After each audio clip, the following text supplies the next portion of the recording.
Hi friend, welcome back to my channel.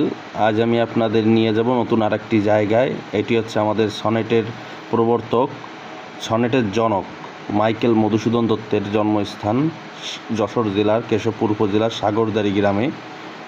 প্রথমেই আমরা যাচ্ছি সেই বিশিষ্ট মহান ব্যক্তির ভাস্কর্যটির কাছে। সেখানে আমরা কিছুক্ষণ ওয়েট করলাম। তারপর আমরা সেখান থেকে গেলাম সেই বিখ্যাত সেই কপোতক্ষ নদ। সেইখানে প্রচণ্ড গরম পড়ছে, আপনারা দেখেই বুঝছেন কুকুরগুলো দেখে। এই সেই কপোতক্ষ নদ, যেখানে কবি বসে তার কবিতা লিখতেন। আমার বাবু কাছে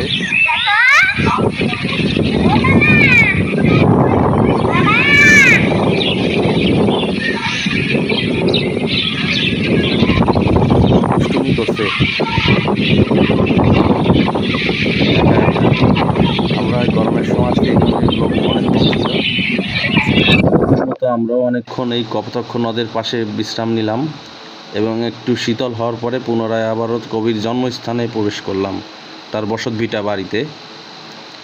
এই হচ্ছে তার বসতভিটা, এইখানে তার পৈতৃক নিবাস। এটা হচ্ছে কাছারি ঘর। আগেরকার সময় জমিদাররা যে কাছারি ঘর ব্যবহার করত, সেই কাছারি ঘর এটা। এখান থেকে তার যে ঘরে তিনি বসবাস করতেন সেখানে আমরা যাচ্ছি।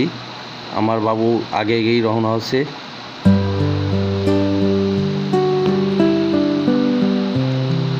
আমরা যাচ্ছি সামনের দিকে তার বাসস্থানে, যেখানে তিনি বসবাস করতেন সেখানে। এখানে কবির আরেকটি ভাস্কর্য নির্মাণ করা আছে।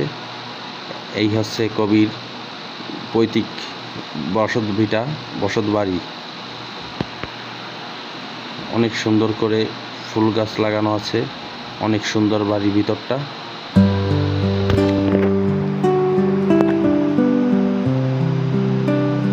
এই হচ্ছে মন্দির, কবির বাড়িতে যে মন্দির ছিল এইটা সেই মন্দিরটা।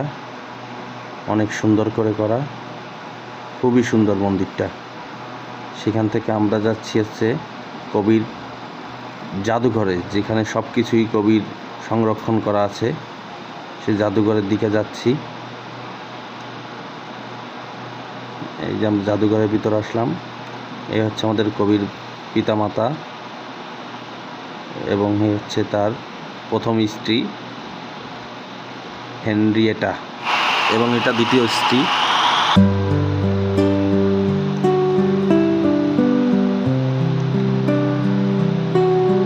সেখান থেকে কবির ব্যবহৃত কাঠের সিন্দুক, কবির ব্যবহৃত বিভিন্ন খণ্ডাংশ,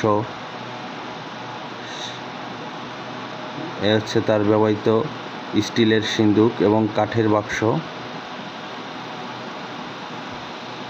এই হচ্ছে তার আলমারি।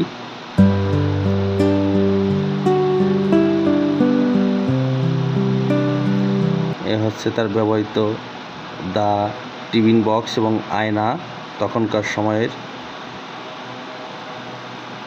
এটা হচ্ছে কলের ঘান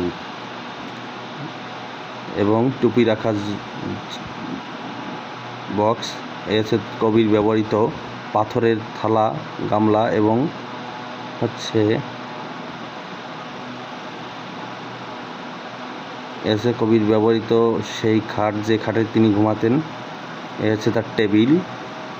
এ হচ্ছে লোহার সিন্দুক কবির। এই তার ব্যবহৃত একটি আলনা। কবির বংশের পূর্বপুরুষের নাম এবং বর্তমান পুরুষের নাম।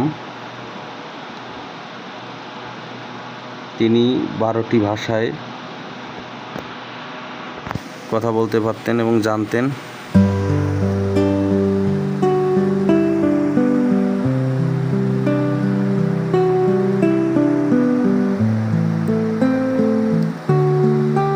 সেখান থেকে আমরা বেরিয়ে এলাম এবং এখন আমরা যাব কবির যেখানে জন্ম হয়েছিল সেইখানটায়। এই যে কবির সেই জন্মস্থান, প্রসূতি স্থান। আমরা আবার বাইরের দিকে বেরিয়ে আসছি। ফুল গাছগুলো দেখছি অনেক সুন্দর করে সাজানো।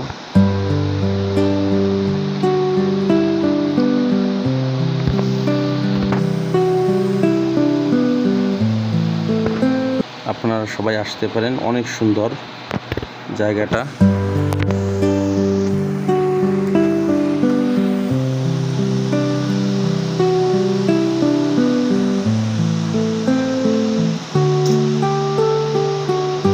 আমরা ধীরে ধীরে বাইরের দিকে বেরিয়ে যাচ্ছি।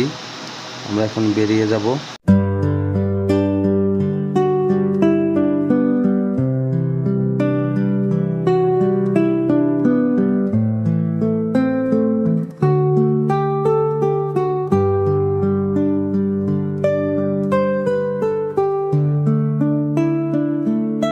বন্ধুরা, এতক্ষণ সঙ্গে থাকার জন্য ধন্যবাদ।